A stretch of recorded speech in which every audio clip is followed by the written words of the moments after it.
Be ready. Start.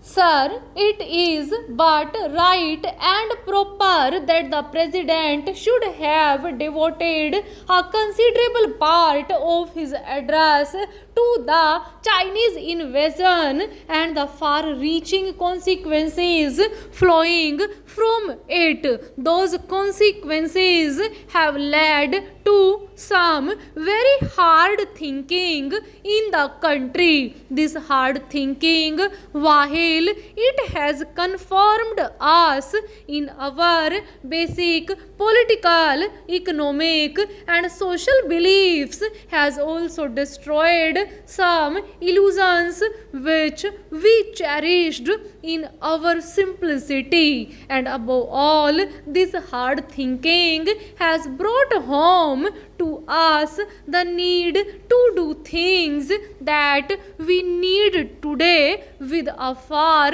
greater sense of urgency and seriousness. All these 60 years after independence, we have been engaged in formulating and executing our 5-year plans. We are rightly proud that we have made many advances in the fields of industry, agriculture, health, education, and the rest.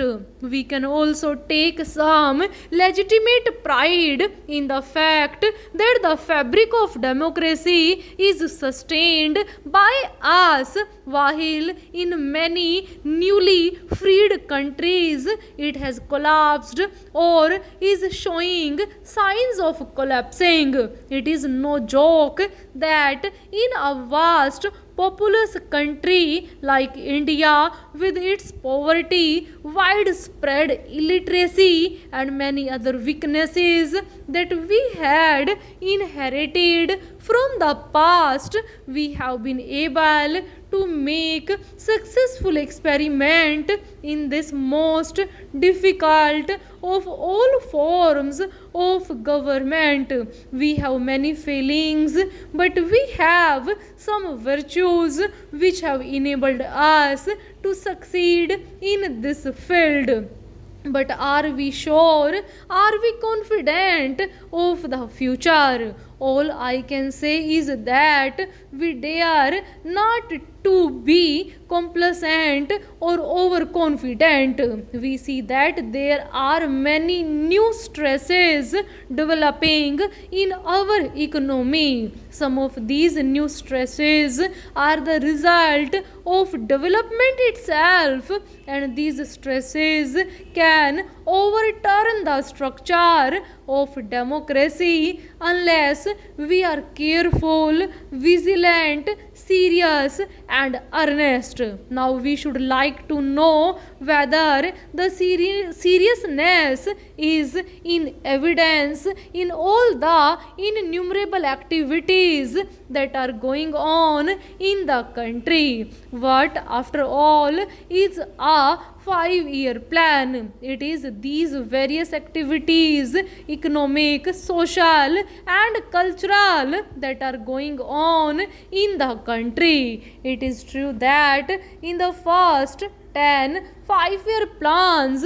in the 6 decades of our development, we made many advances. There are many figures with which I need not weary the house. There has been some increase in the national income, and there have been developments in industry and agriculture. Last year in this house, as also in the other house, there was a discussion on the shortfalls of the first year of the 10th 5-year plan. We were worried that in the field of industry, our expectations had not been fulfilled, and we were much more worried that in the agricultural sector we did not make any progress over the year 2001 to 2,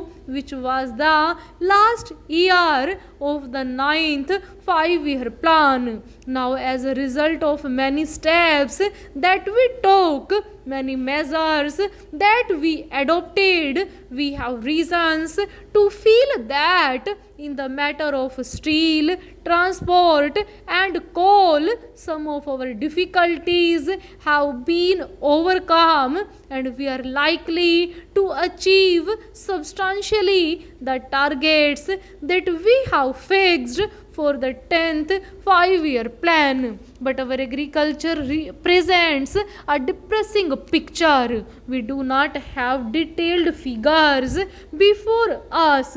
We might have them in the course of a week, but it does seem from whatever information has come our way that there is no appreciable improvement so far as the agricultural sector is concerned. We planned for an additional output of 20 million tons in the 10th 5-year plan. It seems that about 17 or 18 million tons will have to be produced in the next 3 years.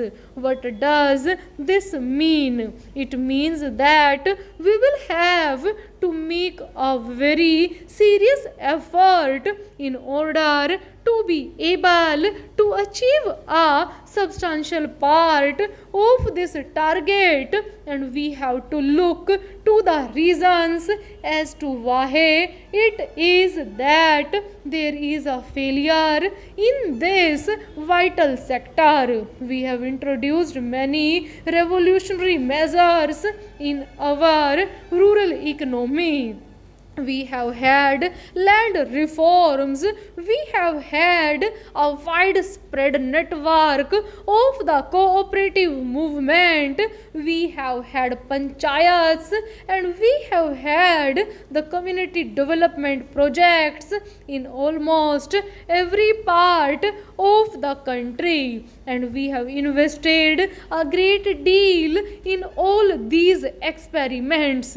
I understand that even the members of the planning commission are not sure whether the steps that they have taken or the measures that they have adopted are correct. Maybe all the measures are correct because a measure may be theoretically right, ideologically sound, but it may not produce results. There is nothing wrong with the cooperative movement.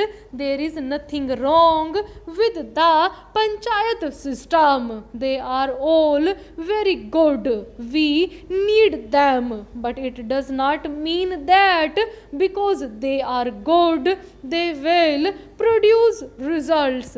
Full stop.